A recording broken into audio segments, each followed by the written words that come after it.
الله الرحمن الرحيم الحمد لله رب العالمين দরবারে অসংখ্য শুকর ও সুজুদ যে মহান রব্বুল আলামিন আমাদেরকে তার শাহে কালাম কোরআন কারীমের মজলিসে বসার তৌফিক দান করেছেন। এজন্য কোরআন কারীমের দরবারে কৃতজ্ঞতা আদায় করি আলহামদুলিল্লাহ। মুহতারাম হাজিরিন, সূরা তাওবার 122 নং আয়াত তেলাওয়াত করেছি।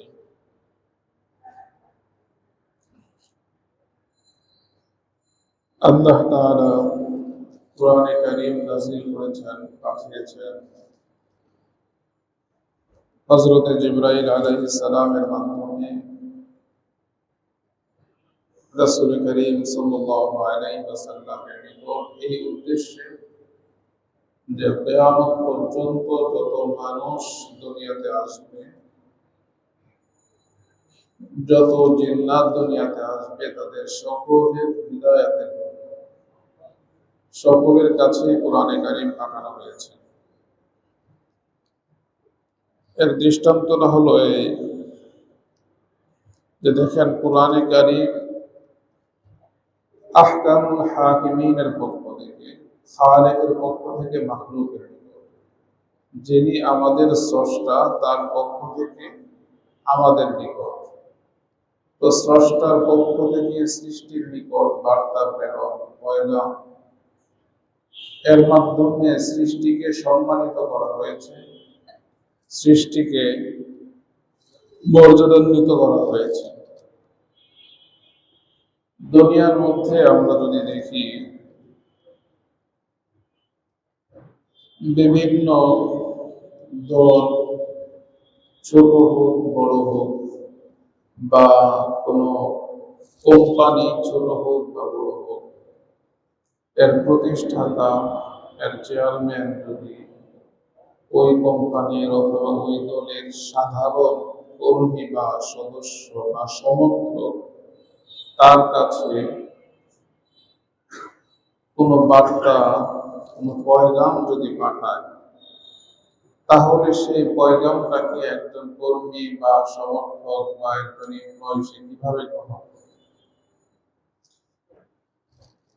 আরো খুলে যদি বলি, মুহতারাম হাজিরিন, বর্তমান সময়ে দেখা গেল যে বৃহৎ একটি দল আমাদের দেশে, জাতীয়তাবাদী দল, এর কর্ণধার বর্তমানে তারেক রহমান, তার পক্ষ থেকে যদি কোনো বার্তা আসে, কথার কথা দলের মহাসচিবের মাধ্যমে আমাদের এই মসজিদে যদি কোনো মুসল্লিকে, কাউকে যদি এই সংবাদ দেওয়া হয়, তিনি এসে বলেন যে তারেক রহমান সাহেবের পক্ষ থেকে আপনার জন্য এই পয়গাম, অথবা আপনার সাথে তিনি কথা বলতে চান, আর ওই লোকটা যদি এই দলের প্রতি তার সমর্থন থাকে, তার এই দলের প্রতি যদি তার সিম্পথি থাকে, তখন ওই লোকটা নিজেকে কেমন গৌরবান্বিত বোধ করবে এবং সেটাকে কতটা গুরুত্বের সাথে সে নেবে এবং দলের আনুগত্য সে কতটা প্রকাশ করবে। তো একটা দল, যে দলের ভালো খারাপ সব দিকে আছে, কেউ ঘৃণা করে, কেউ দলকে পছন্দ করে, এমন একটা দলের প্রধানের পক্ষ থেকে যদি দলের সামান্য সাধারণ সমর্থকের নিকট একটু বার্তা, পয়গাম আসে, এটাকে যদি সে লুফে নেয়, তাহকামুল হাকিমিন, খালিকের পক্ষ থেকে মাখলুকের নিকট, স্রষ্টার পক্ষ থেকে সৃষ্টির নিকট যে পয়গাম পাঠানো হয়েছে, এই কোরআন, এটা আল্লাহ তাআলা পাঠিয়েছেন বিশেষভাবে প্রত্যেকটা বনি আদমের জন্য। এমন নয় যে কোরআন শুধু মুহাম্মদ আরবির জন্য এসেছে, এই কোরআন পৃথকভাবে আমার জন্য এসেছে, আমার কাছে আমার রব পাঠিয়েছেন। এই কোরআন পৃথকভাবে আপনার নিকট এসেছে। এমন নয় যে কোরআনের বিধিবদ্ধ বিধানগুলো শুধুই মাত্র এটা সামাজিক বা রাষ্ট্রীয় পর্যায়ে এটা বাস্তবায়িত হবে। মুহতারাম হাজিরিন, না, প্রথমে তো ব্যক্তির সংশোধন লাগবে। রাসূল করিম সাল্লাল্লাহু আলাইহি ওয়াসাল্লামকে অফার দেওয়া হয়েছিল এই দাওয়াতকে বন্ধ করার জন্য, যে আপনি যদি রাজত্ব চান, কর্তৃত্ব চান, নেতা হতে চান, তাহলে আপনার কর্তৃত্ব রাজত্ব আমরা মেনে নিলাম, তারপরে দাওয়াত আপনি বন্ধ করুন। কিন্তু রাসূল করিম সাল্লাল্লাহু আলাইহি ওয়াসাল্লাম তাদের এই অফার, তাদের এই প্রস্তাব তিনি গ্রহণ করেন। তিনটির মধ্যে অন্যতম প্রস্তাব ছিল।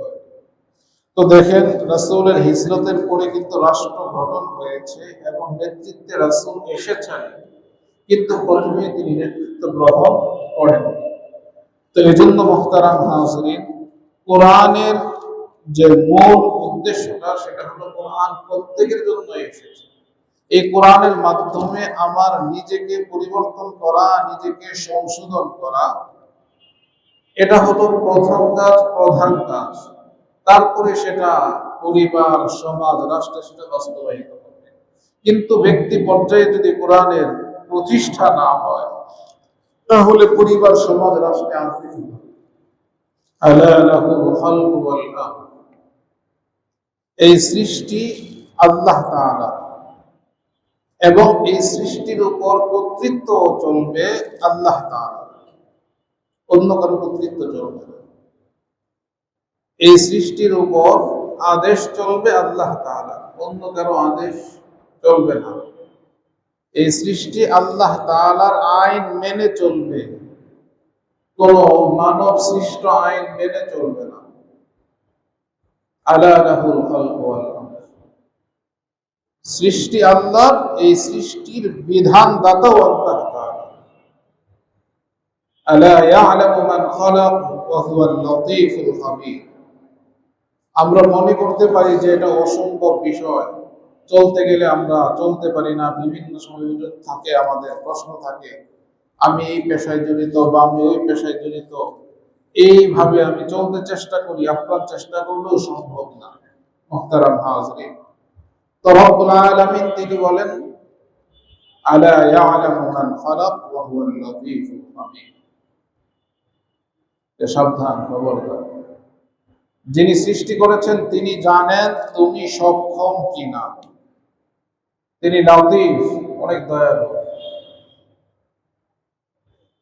তো সাধ্যের বাহিরে, সামর্থ্যের বাহিরে, লা ইউকাল্লিফুল্লাহু নাফসান ইল্লা উসআহা, সামর্থ্যের বাহিরে কোনো বিষয়ের আদেশ দেন।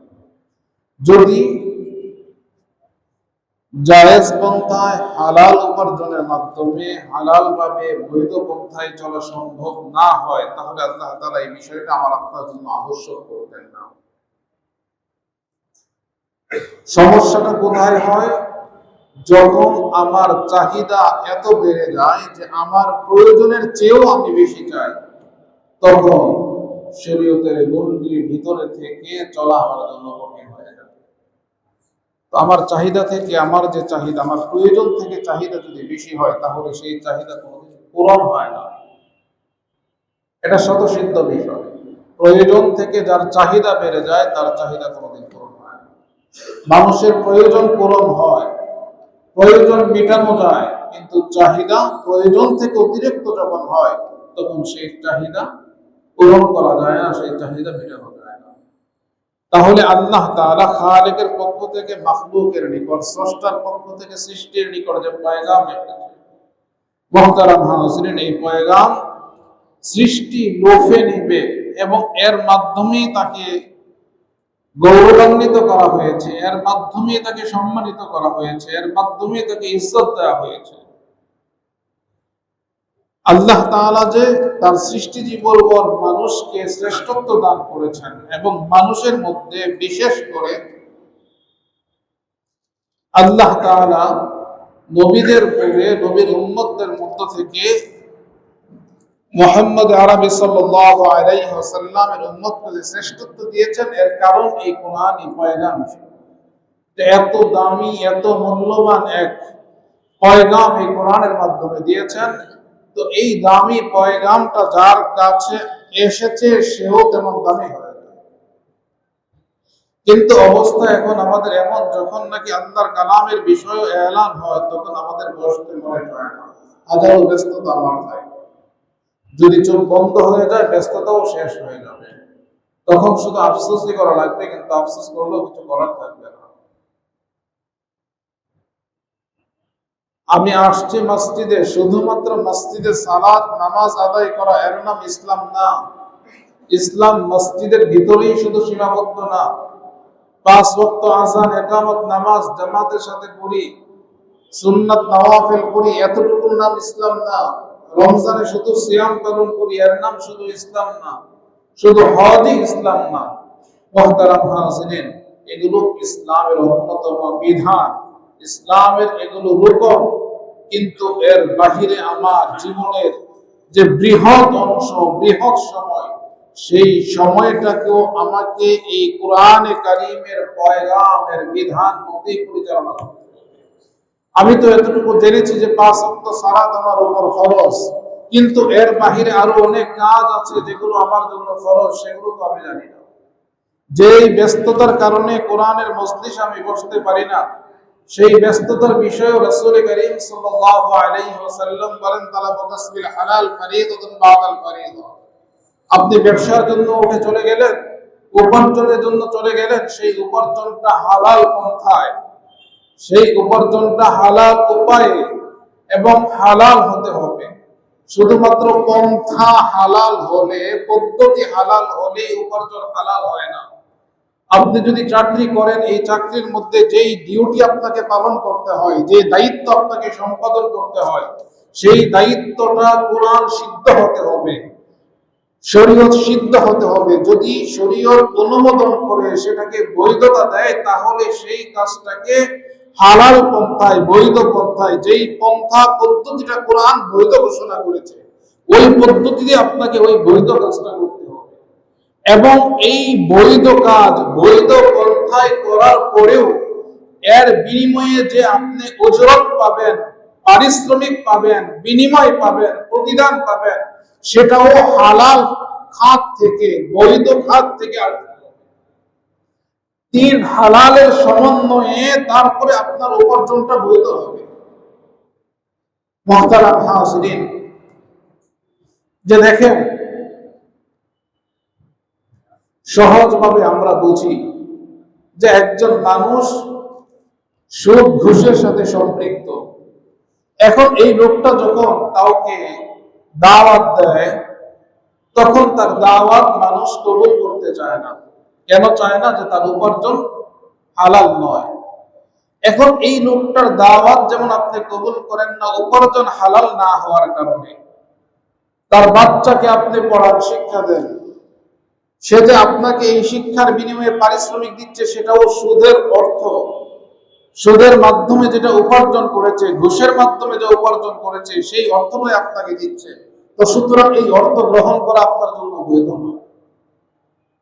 আপনার উজরত, পারিশ্রমিক, সেটাও বৈধ খাত থেকে আসতে হবে।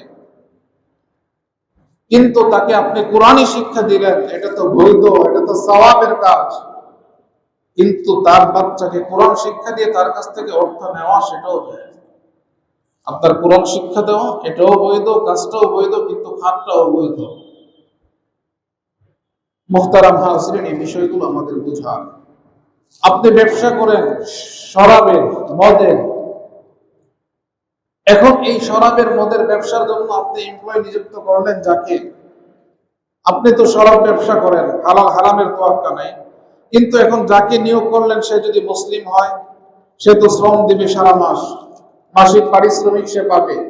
কিন্তু এই কাজটা সে যে করছে, শরাব বিক্রি করছে, লেনদেন করছে, এই কাজটা শরীয়ত সিদ্ধ নয়।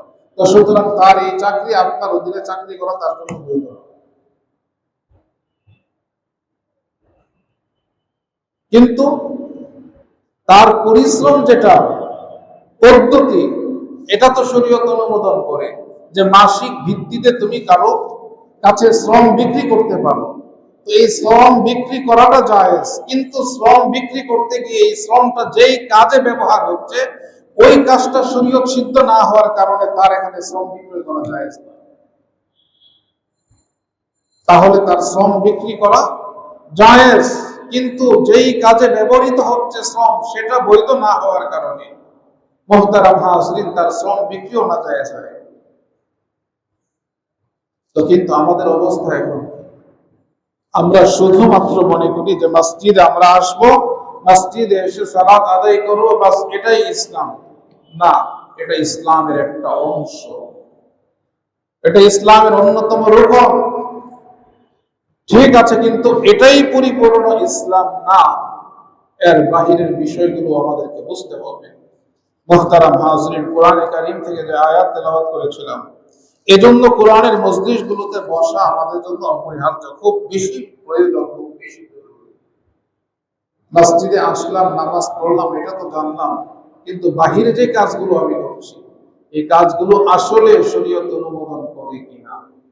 যদি শরীয়ত অনুমোদন না করে মসজিদে প্রবেশ করে যতটুকু নেকি আমি অর্জন করি, মসজিদ থেকে বের হওয়ার পর তার চেয়েও বেশি নাফরমানি আমি করি, প্লাস মাইনাস করার পর জিরো নয় বরং মাইনাস। মুহতারাম হাজিরিন, এজন্য আমাদেরকে বুঝতে হবে যে কোরআন কারীমের মজলিসগুলোতে আমাদের বসা, আমাদের সাথে যারা হৃদ্যতা আছে যাদের, সক্ষ আছে যাদের, আন্তরিকতা আছে যাদের, তাদেরকেও বিষয়গুলো বোঝানো যায় না শুধুমাত্র নামাজটাই যথেষ্ট না। কারণ নামাজ তো 24 ঘন্টার মধ্যে কতটুকু সময়, বাকি সময়টা তো আমাকে শরীয়ত সম্মত পন্থায় কাটাতে হবে। কিন্তু দেখা গেল যে না, মসজিদে আসলাম, নামাজ পড়লাম, মনে করছি যে বাস জান্নাতে যাওয়ার জন্য যথেষ্ট হয়ে গেছে, আল্লাহকে সন্তুষ্ট করে ফেললাম। না, বিষয়টা আদৌ এটা সামান্য সময়ের ব্যাপার। রমজানের রোজা রাখি না, বছরে একবার, এক মাস। যাকাত দিতে কয় মিনিট সময় লাগে, পকেটে হাত ঢুকাইলেন, টাকা বের করলেন, দিয়ে দিলেন। হজ করতে মাত্র 5 দিনের কাজ। তো সারা জীবনে এটাই কি ইসলাম? 24 ঘন্টার ইসলাম কি এটা? একজন ইমানদার মুমিন, সে তো 24 ঘন্টাই মুমিন থাকবে। এমন তো না যে আমার জীবনের কিছু অংশের মধ্যে ইমানের স্পর্শ থাকবে, ইমানের প্রাধান্য থাকবে, আর কিছু অংশে আমার নফসের প্রাধান্য থাকবে, কুফরের প্রাধান্য থাকবে। তাহলে তাকে তো আর মুমিন বলা হবে। এজন্য মুহতারাম হাজিরিন,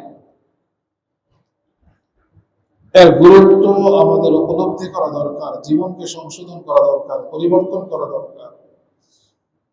গতানুগতিক ভাবে আমরা যদি চলতে থাকি, যেভাবে চলছি, পূর্বে চলেছি, এখনো চলতে থাকি, তাহলে মুহতারাম হাজিরিন, যারা নাকি চলে গেছেন বিগত, আল্লাহ তাআলা তাদেরকে মাফ করেন, জান্নাত নসিব করেন। কিন্তু আমরা যারা আছি, আমাদের জীবনকে সংশোধন করে আল্লাহ তাআলার ক্ষমার যোগ্য করা, রহমতের যোগ্য করা, এটাই আমাদের মৌলিক কাজ। এজন্যই আমাদেরকে সৃষ্টি করা হয়েছে। এই উপলব্ধি, এই অনুভূতিটা আমাদের মধ্যে সর্বদা জাগ্রত করা, জাগ্রত রাখা, এটা অপরিহার্য বিষয়। এই জন্য যখন কোরআনে কারীমের তাফসীরের এলান হয়, মজলিসের এলান হয়, কোন দ্বীনি মজলিসের, তখন যথাসাধ্য চেষ্টা করা যে না, যে ব্যস্ততার জন্য উঠে যাচ্ছি, চলে যাচ্ছি, সেই ব্যস্ততা এমনও হতে পারে যে সেটা আমার জীবনের একটি বড় ভুল, সেটা আমার জন্য ধ্বংসাত্মক, সেটা আমার জন্য কল্যাণকর নয়। কিন্তু নিঃসন্দেহে কোরআনের মজলিস সকলের জন্য কল্যাণকর, এতে কোনো সন্দেহ নেই। এজন্য মুহতারাম হাজিরিন, এই গুরুত্ব আমরা উপলব্ধি করার চেষ্টা করি। রব্বুল আলামিন আমাদেরকে তৌফিক দান করেন। যে আয়াতটি তেলাওয়াত করেছি, মা কানাল মুমিনুনা লিয়ানফিরু কাফা, এই আয়াতের 3টি অংশ। আল্লাহ তাআলা বলেন যে এটা সম্ভব না, এটা সম্ভব না, এটা উচিত না যে সকল মুমিন দ্বীন শিখার জন্য সকলে বের হয়ে যাবে, যে কোরআন হাদিসের মধ্যে কি আছে এই সকল বিষয়গুলো আমাদেরকে শিখতে হবে, বুঝতে হবে। সবাই যদি মনে করেন সব ধরনের কর্মব্যস্ততা ছেড়ে দিয়ে সবাই মাদ্রাসায় ভর্তি হয়ে যায়, তাহলে চলবে কিভাবে? এজন্য আল্লাহ তাআলা এই নির্দেশ সকলকে দেন, মা কানাল মুমিনুনা লিয়ানফিরু কাফা, যে সকলেই বের হয়ে পড়বে, ইমানদাররা, মুমিনরা মাদ্রাসায় ভর্তি হয়ে যাবে, সকলেই ছাত্র হয়ে যাবে, আর দুনিয়ার অন্যান্য যে সকল কাজকর্মগুলো আছে সব বন্ধ হয়ে যাবে, স্থবির হয়ে যাবে। এটা সঙ্গত নয়, এটা উচিত নয়। তবে ফালাউলা নাফারা মিন কুল্লি ফিরকাতিন মিনহুম তাইফা, যে একটি তো, সবাই তো বের হবে না, হওয়া সম্ভব না, কিন্তু কিছু লোক অবশ্যই বের হতে হবে। নাফারা মিন কুল্লি ফিরকাতিন মিনহুম তাইফা, যে কিছু লোককে অবশ্যই বের হতে হবে, কিছু লোককে অবশ্যই দুনিয়ার অন্যান্য ঝোট ঝামেলা থেকে নিজেকে পৃথক করতে হবে। কেন? লিয়াতাফাক্কাহু ফিদ্দীন, যাতে করে সে তাফাক্কুহ ফিদ্দীন অর্জন করতে পারে। তাফাক্কুহ এই শব্দটা অনেক ব্যাপক শব্দ, এই শব্দটা অনেক ব্যাপক শব্দ। যে দ্বীনের বুঝ অর্জন করা, এই বোঝা, আরবি ভাষায় এই বোঝার শব্দ অনেক আছে, প্রায় 20-এর অধিক আছে, কিন্তু আল্লাহ তাআলা এখানে অন্য কোনো শব্দ ব্যবহার করেননি। এখানে ব্যবহার করেছেন তাফাক্কুহ, লিয়াতাফাক্কাহু ফিদ্দীন। তাফাক্কুহ এটা অনেক ব্যাপক এবং পরিপূর্ণ একটি শব্দ, যে দ্বীনের ব্যাপকতা অর্জন করা, গভীর জ্ঞান অর্জন করা, বুদ্ধি অর্জন করা, দ্বীনের প্রত্যেকটা বিধান, তার শাখা প্রশাখা, সকল বিষয়ের জ্ঞান অর্জন করা, এবং এই বিধানগুলো কখন কোন সময়ের সাথে কার্যকর, এর প্রয়োগ ক্ষেত্র কি, এই সকল বিষয় সম্পর্কে সে জানবে। এবং এই দ্বীনের বিষয়গুলোকে কোন সময়ে প্রয়োগ করা যায়, কোথায় ব্যবহার করা যাবে, কিভাবে করা যাবে, এর পদ্ধতি, ব্যবহার পদ্ধতি কি হবে, এই সকল বিষয় সম্পর্কে সে জানবে। কোরআন তো আজ থেকে প্রায় ১৫০০ বৎসর পূর্বে নাজিল হয়েছে, কিন্তু এই কোরআন ১৫০০ বৎসর পূর্বে নাজিল হওয়ার পরেও এটাকে বলা যাবে না যে এটা সেকেলে, বরং কোরআন এটা আধুনিক নয়, বরং সর্বাধুনিক। এটাই কোরআনের এজাজ, এটাই কোরআনের মুআজিজা, এটাই কোরআনের অন্যতম বৈশিষ্ট্য, পরিচয়, যে এসেছে তো অনেক পূর্বে, কিন্তু ভবিষ্যতে 1000 বৎসর পার হয়ে গেলেও যুগের যত চাহিদা সামনে উপস্থাপিত হবে, সকল চাহিদার সবচেয়ে সুন্দর এবং নিখুঁত সমাধান এই কোরআনে কারীম দিবে। এটাই কোরআনের মৌলিক এজাজ, এটাই মুআজিজা।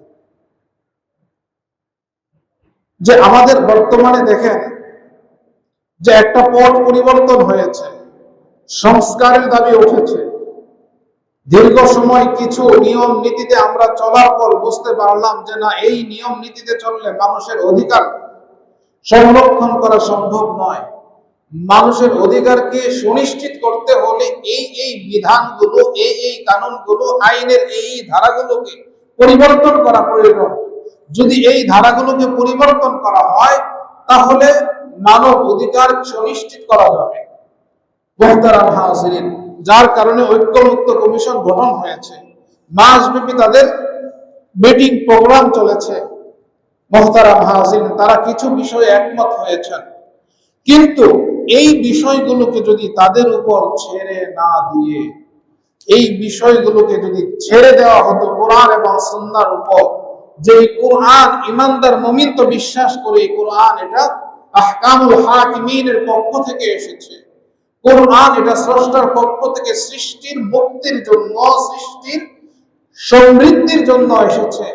তো সুতরাং এই ঈমান, এই বিশ্বাস যদি দেশের 85% মানুষের থাকে, মানুষ যদি নিজেকে মুসলিম বলে পরিচয় দেয়, তাহলে মুহতারাম হাজিরিন, তো চুপ বন্ধ করে নিশ্চিত ভাবে এটাকে সন্দেহাতীত ভাবে কোরআন এবং সুন্নাহর উপর ছেড়ে দেওয়া যেত, এবং দেশের বিদগ্ধ ইসলামিক স্কলার যারা আছেন, পণ্ডিত যারা আছেন, তাদের নিকট এই দায়িত্ব অর্পণ করা যেত, বা তাদের কাছে আবেদন করা যেত কোরআন এবং সুন্নাহর আলোকে আমাদের এই রাষ্ট্র কাঠামোটাকে এমন ভাবে বিন্যস্ত করা, সাজানো, যার মাধ্যমে প্রত্যেকটা মানুষ তার অধিকার ফিরে পায়। এই পর্যন্ত যে সকল ক্ষেত্রে মানুষের অধিকার ভোগ করতে প্রতিবন্ধকতার সৃষ্টি হয়েছে, ওই সকল প্রতিবন্ধকতাগুলো দূর করে মানুষ যেন নিরাপদে নিশ্চিন্তে তারা বসবাস করতে পারে, জীবন যাপন করতে পারে, তাদের দৈনন্দিনের যে কর্মকার্যগুলো আছে সেগুলো পূরণ করতে পারে, মানুষের ব্যবসা প্রতিষ্ঠানগুলো তারা সুন্দরভাবে সুচারুভাবে তারা পরিচালনা করতে পারে, অফিসে যারা কাজ করে তাদের অফিসটা সুন্দরভাবে নিয়ম নীতিতে চলে, কোনো ধরনের করাপশন সেখানে না থাকে, ব্যবসা ক্ষেত্রে কোনো ধরনের ছল চাতুরির আশ্রয় তারা গ্রহণ না করতে পারে। এই সকল বিষয়ে কোরআন এবং সুন্নাহর বক্তব্য কি? কোরআন এবং সুন্নাহ এই বিষয়ে আমাদেরকে কি পয়গাম দিয়েছে, কি মেসেজ দিয়েছে? যদি এইভাবে তাদের নিকট ছেড়ে দেওয়া হতো মুহতারাম হাজরিন, তাহলে আমাদের অধিকার আমরা সুনিশ্চিত ভাবে ফিরে পেতাম। কিন্তু এই দীর্ঘ 1 মাসের ঐক্যমত্য কমিশনের সিদ্ধান্তগুলি, এই সিদ্ধান্তের পর প্রশ্ন আসে যে যদি নির্বাচিত দল সরকার গঠন করার পর এই সকল বিষয়কে বাতিল করে, তাহলে মুহতারাম হাজরিন তখন করার কি থাকবে? কিছুই করার থাকবে না। আর এইভাবে চলতেছে, আজ নয়, আজ থেকে 16 বছর পূর্বে যা হয়েছে এই 16 বছরে তা নয়, তার পূর্বে যা হয়েছে তাও নয়। যখন থেকে এই কোরআনের নাস থেকে মানুষ পৃথক হয়েছে, কোরআন থেকে বিচ্ছিন্ন হয়েছে, কোরআনের বিধান থেকে মানুষ দূরে সরেছে, তখনই মানুষ সে তার গলার মধ্যে গোলামির জিনজির পড়েছে, হাতে পায়ে সে শিকল পরিত হয়েছে। কারণ এই কোরআনই মানুষকে মানুষের গোলামি থেকে মুক্তি দিয়েছে। এই কোরআনই মানুষের পায়ের মধ্যে যে শিকল, যে বেড়ি, সেটা থেকে মুক্তি দিয়েছে এই কোরআন। তো সুতরাং আজও যদি মানুষ মুক্তি চায়, আজও যদি মানুষ নিরাপত্তা চায়, আজ যদি মানুষ শান্তি চায়, আজ যদি মানুষ তার ইজ্জত চায়, তাহলে মুহতারাম হাজরিন এই কোরআনের পথেই ফিরে আসতে হবে। অন্য কারো মতে, অন্য কারো পথে মানুষের অধিকার সুনিশ্চিত কঠিন কালেও যে যে বিষয়গুলোতে ঐক্যমত্য কমিশন ঐক্যমত হয়েছে সকল দলগুলি, মুহতারাম হাজরিন, এর সকল ফিরিস্তি পরিষ্কার ভাবে যদি বলতে নাও পারি, এতটুকু খুব কঠিন ভাবে, খুব দায়িত্বশীলতার সাথে বলতে পারি, যদি তাদের ঐক্যমতের বিষয়গুলো কোরআনের সমর্থিত হয়, কোরআন এবং সুন্নাহর সাথে সাংঘর্ষিক না হয়, তাহলে সেগুলো কল্যাণকর।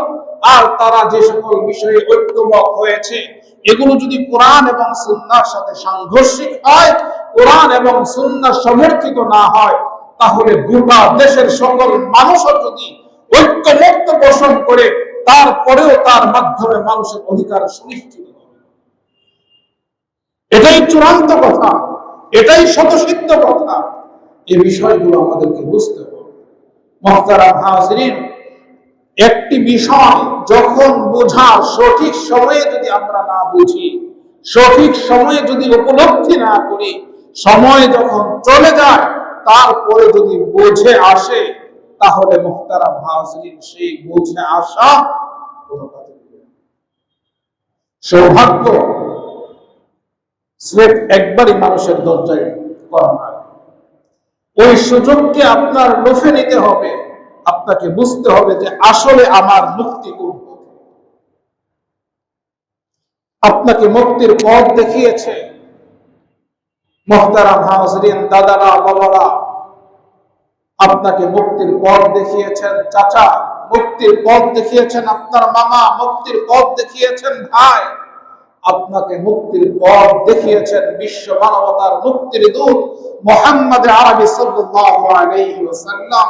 একজন ঈমানদার হিসেবে মুহতারাম হাজরিন, জানতে চাই যে আপনার এই বিভিন্ন জনের, যে আপনার বাবা, আপনার মা, ভাই, দাদা, মামা, নানা, তারাও আপনাকে মুক্তির পথ দেখালো, মুহাম্মদ আরবিও মুক্তির পথ দেখালেন। একজন ঈমানদার মুমিন তার ঈমানের দাবিকে সে কার পথকে প্রাধান্য দিবে? কার পথকে সে প্রাধান্য দিবে?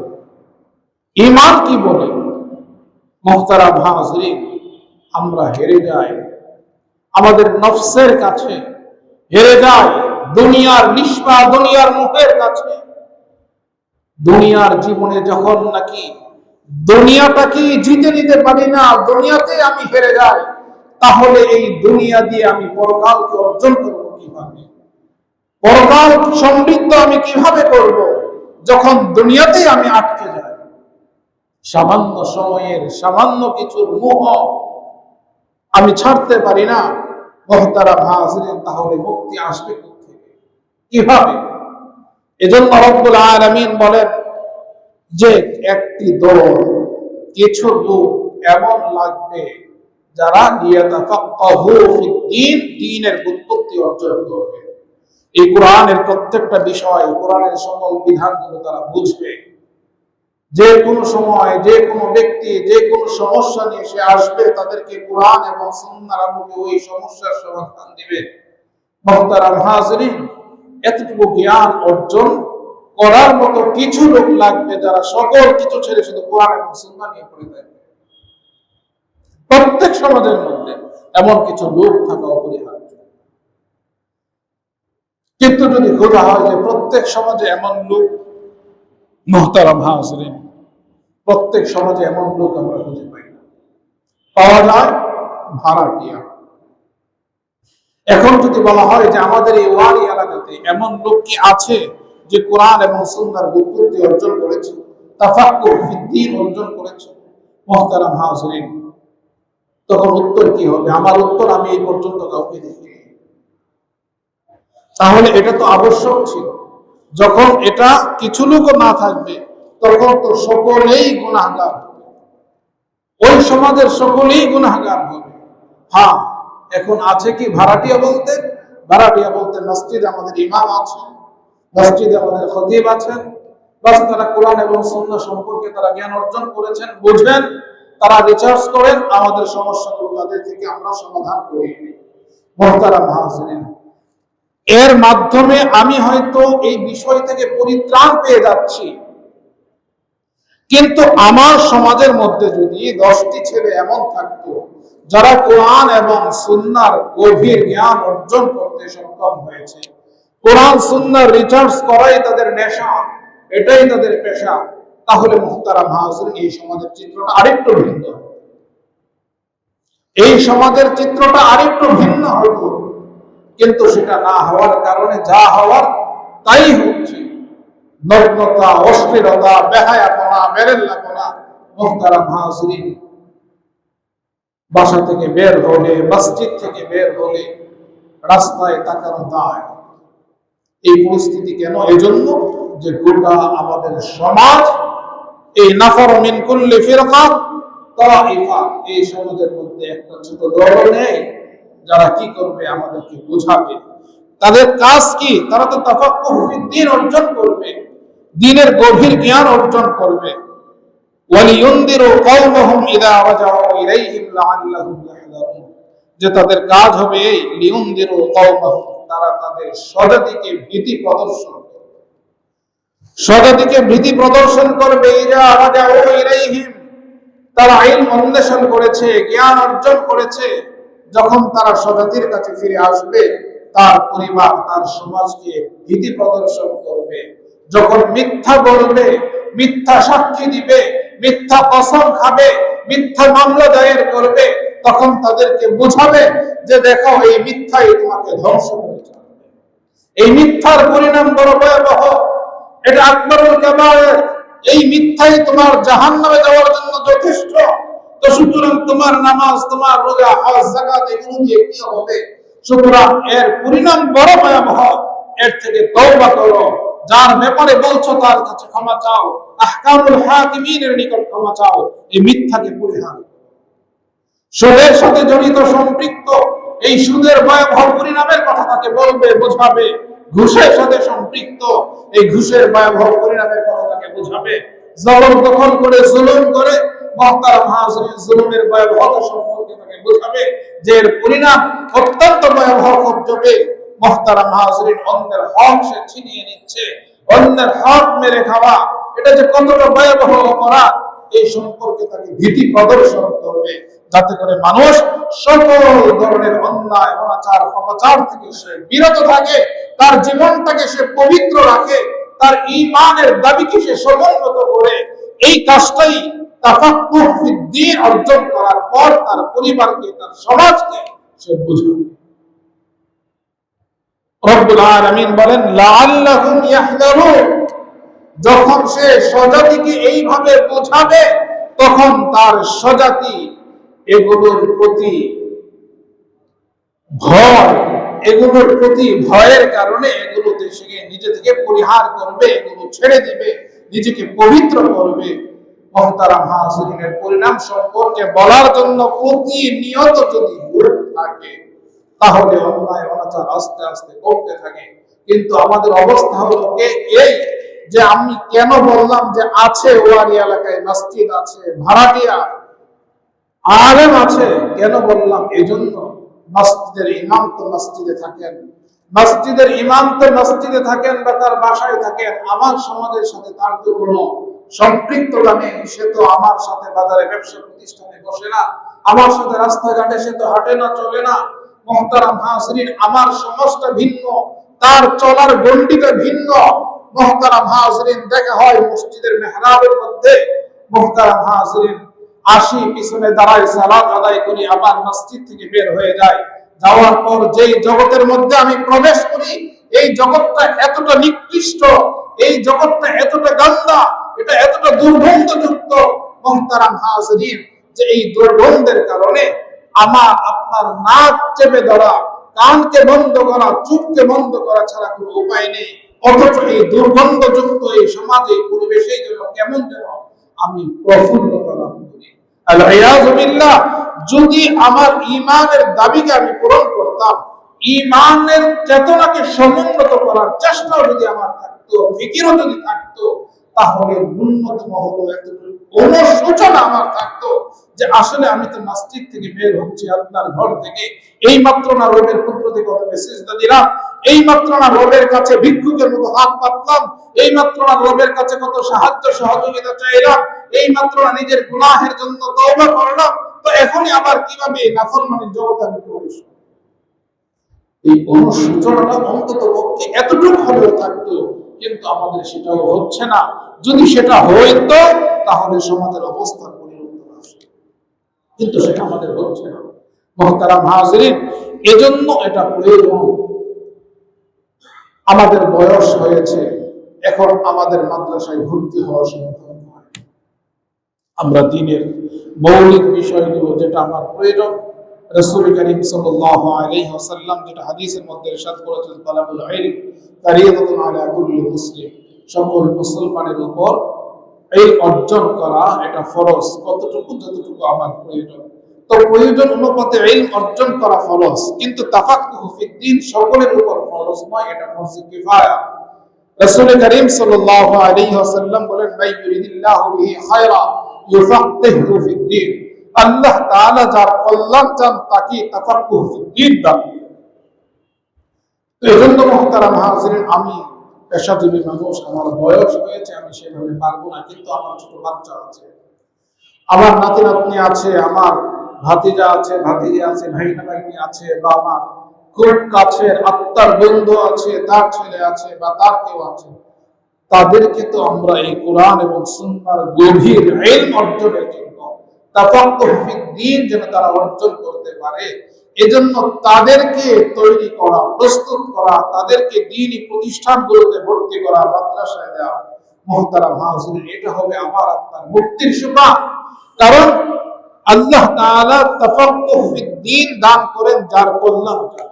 রাসূল করিম সাল্লাল্লাহু আলাইহি ওয়াসাল্লাম বলেন, মান ইউরিদিল্লাহু বিহি খায়রা, আল্লাহ তাআলা যার জন্য কল্যাণের ফয়সালা করেন, ইউফাক্কিহু ফিদ্দীন, তাকে দ্বীনের বুৎপত্তি দান করেন, দ্বীনের গভীর ইলম দান করেন, দ্বীনের জ্ঞান দান করেন। তো সুতরাং দ্বীনের জ্ঞান অর্জন করা, এর জন্য তো ওই অর্জন যেভাবে করতে হয়, যে পন্থায়, যে স্থানে, সেই স্থানকে নির্বাচন করতে হবে, সেই প্রতিষ্ঠানকে নির্বাচন করতে হবে, সেই পথ প্রক্রিয়া আমাকে অবলম্বন করতে হবে। মুহতারাম হাজিরিন, সমাজে মাদ্রাসাগুলোর প্রয়োজনীয়তা কতটা গুরুত্ব, এর প্রয়োজনীয়তা কত বিশাল এবং সুদূর। দেখেন মুহতারাম হাজিরিন, দুনিয়ার যে প্রতিষ্ঠান, এই প্রতিষ্ঠানগুলোর মধ্যে ব্যস্ত প্রতিষ্ঠান হলো আল্লাহর ঘর মসজিদ, যা বৎসরে এক দিনের জন্য ছুটি হয় না। এই প্রতিষ্ঠান এমন এক প্রতিষ্ঠান যে এক দিনের জন্য এই প্রতিষ্ঠানের কোনো ছুটি নেই। সকল প্রতিষ্ঠান ছুটি ভোগ করতে পারে, কিন্তু এই মসজিদ, আল্লাহর ঘর, এর কোনো ছুটি নেই। মাদ্রাসা দ্বীন এবং ইলম এর চর্চাগার, এর কোনো ছুটি নেই। এগুলো অবিরাম চলছে তো চলবেই, কারণ মানুষের সমস্যা এর কোনো শেষ নেই, মানুষের চাহিদার শেষ নেই, মানুষের চিন্তা চেতনার শেষ নেই। অন্যায় অনাচার পাপাচারের পথ এত বেশি প্রসারিত হয়েছে, মুহতারাম হাজিরিন, এই সকল পথকে রুদ্ধ করা, এর সঠিক পন্থা বের করা, মানুষের চাহিদাগুলো পূরণ করার শরীয়ত সম্মত পন্থা বের করা, এগুলো এই প্রতিষ্ঠানগুলোর কাজ। আর এই প্রতিষ্ঠানগুলো এই কাজই করে, মানুষের চাহিদা শুধু চাই চাই চাই, আরো চাই আরো চাই, মানুষ তৃপ্ত হতে চায় না। এই প্রতিষ্ঠানগুলো তার একটি প্রান্ত নবুয়তে মুহাম্মাদের সাথে সংযুক্ত, আরেকটা প্রান্ত হলো এই জীবন এবং জগতের সাথে সম্পৃক্ত। নবুয়তে মুহাম্মাদির ঝর্ণা দ্বারা থেকে জল জমা করে সঞ্চয় করে এই জীবন এবং জগতের মধ্যে জল সে সিঞ্চন করে। মুহতারাম হাজিরিন, তো যদি নবুয়তের ঝর্ণা দ্বারা থেকে এই জীবন জগৎ যদি বিচ্ছিন্ন হয়ে যায়, তাহলে মহা প্রলয় সংঘটিত হবে। তখন এই দুনিয়ার আর অস্তিত্ব থাকবে না, সাথে সাথে আল্লাহ তাআলার কুদরতি ফয়সালায় দুনিয়া ধ্বংস হয়ে যাবে। তো সুতরাং এই দুনিয়ার বাকা এর অস্তিত্ব টিকে আছে এই মসজিদ মাদ্রাসা নামক প্রতিষ্ঠানগুলোর কারণে। যদি এই প্রতিষ্ঠানগুলো না থাকে, তাহলে এই দুনিয়া হবে। তো সুতরাং আমাদের কাজ কি? মসজিদের প্রয়োজন পূরণ করা। আমাদের কাজ কি? মাদ্রাসার প্রয়োজন পূরণ করা। আমাদের কাজ কি? মসজিদের মধ্যে সময় দেওয়া। আমাদের কাজ কি? মাদ্রাসার জন্য সময় ব্যয় করা। আমাদের কাজ কি? এই মসজিদের দাবিগুলো পূরণ করা, মসজিদের ব্যবস্থাপনা ঠিক রাখা, মসজিদের আমাদের সর্বরকম যে ব্যবস্থাপনা শরীয়ত নির্দেশিত, সেভাবে মসজিদকে আবাদ রাখা, সজীব রাখা, দ্বীনি প্রতিষ্ঠান মাদ্রাসাগুলোকে সজীব রাখা। মুহতারাম হাজিরিন, এগুলো হলো আমার আপনার যাদের তাকাক্কুফ ফিদ দ্বীনের জন্য নিজেদেরকে অক্ষ করতে পারি না, তাদের কাজ হলো এর সাথে সম্পৃক্ত থাকা। কারণ যতক্ষণ পর্যন্ত আমি সম্পৃক্ত থাকবো এর সাথে, ততক্ষণ পর্যন্ত আমি নবুয়তে মুহাম্মাদির সাথে সম্পৃক্ত আছি। যদি এই মসজিদ মাদ্রাসা থেকে বিচ্ছিন্ন হয়ে যায়, তাহলে মুহতারাম হাজিরিন, নবুয়তে মুহাম্মাদের ঝর্ণা দ্বারা থেকে বিচ্ছিন্ন হয়ে গেলাম। মানে যখন নবুয়তে মুহাম্মাদের ঝর্ণা দ্বারা থেকে বিচ্ছিন্ন কেউ হয়ে গেল, সে বিচ্ছিন্ন হয়ে যাবে কোথায়? সে তো বিচ্ছিন্ন হয়ে যাবে ইবলীসের খপ্পরে। মুহতারাম হাজিরিন, তখন তার পরিণামটা কি হবে? এজন্য আমাদেরকে যে বিষয়টা বোঝা, যে আল্লাহ তাআলা কেউ যদি প্রশ্ন করে যে মাদ্রাসার ব্যাপারে কোরআনে কারিমে কোনো নির্দেশনা আছে, তাহলে খুব দায়িত্বশীলতার সাথে বলা যায় যে হ্যাঁ, মাদ্রাসার ব্যাপারে কোরআনে কারিমের সুনির্দিষ্ট বক্তব্য আছে। যে রব্বুল আলামিন বলেন, ফালাউলা নাফারা মিন কুল্লি ফিরকা তাইফা লিয়াতাফাক্কাহু ফিদ-দীন ওয়া লিয়ুনদিরু কওমাহুম ইযা রাজাউ ইলাইহিম লাআল্লাহুম ইয়াহদারুন। কেন কিছু দল বের হয় না? মুহতারাম হাজিরিন, বের হয় না, বের হলে তারা যাবে কোথায়? দ্বীন শিখবে কোথায়? যেখানে কোরআন এবং সুন্নাহর গভীর ইলম শিক্ষা দেওয়া হয়, সেখানেই যেতে হবে। তো কোরআন এবং সুন্নাহর গভীর ইলম শিক্ষা দেওয়া হয় কোথায়? মাদ্রাসা নামে পরিচিত যে সকল প্রতিষ্ঠানগুলো আছে, ওই সকল শিক্ষা প্রতিষ্ঠানগুলোর মধ্যে কোরআন এবং সুন্নাহ শিক্ষা দেওয়া হয়। প্রথমত তো ছাত্ররা, ছোট ছোট বাচ্চারা তারা আসে, তারা কোরআনের বর্ণগুলো, হরফগুলো তারা শিখে, উচ্চারণ শিখে, এর বিশুদ্ধ উচ্চারণ তার মাখরাজের সাথে, তার সিফাতের সাথে, তারপর তাসবিহ শিখে, তারা যুক্ত অর্থ শিখে, শব্দ শিখে, আস্তে আস্তে কোরআনের বিশুদ্ধ তিলাওয়াত শিখে, তারপর কোরআনের হিফজ করে। মুহতারাম হাজিরিন, তারপর কোরআনের সাথে সম্পৃক্ত যে বিষয় আছে, ভাষার ব্যবহার আছে, এখানে মুহতারাম হাজিরিন শব্দ কিভাবে গঠন করতে হয়, এর প্রক্রিয়াগুলো কি, মূলনীতিগুলো কি, সেগুলো শিখে যখন শব্দ গঠন সম্পর্কে তারা জ্ঞান অর্জন করে, তারপর তাদেরকে শিক্ষা দেওয়া হয় বাক্য কিভাবে গঠন করতে হয়। কারণ কোরআন বুঝতে হলে শব্দ গঠনের প্রক্রিয়া, মূলনীতি জানতে হবে। তারপর শব্দ গঠনের মূলনীতিগুলো জানার পর মুহতারাম হাজিরিন বাক্য কিভাবে গঠন করতে হয় সেটা জানবে, বাক্যের কোন অংশের অবস্থান কি, এই বিষয়টা সে জানবে। তারপর ধাপে ধাপে তাকে সেই বিষয়গুলো তাকে শিক্ষা দেওয়া হয়। তারপর তার সামনে মুহতারাম হাজরিন, কোরআন এবং সুন্নাহ নির্বাচিত কিছু আয়াত, কিছু হাদিস তাদের সামনে তুলে ধরা হয়, তখন তাদেরকে সেই বিষয়গুলো কিছু কিছু শিক্ষা দেওয়া হয়। তারা নিজেরা কোরআনে কারীম কিছু কিছু পড়তে পারে, অর্থ পর্যন্ত তারা বলতে পারে।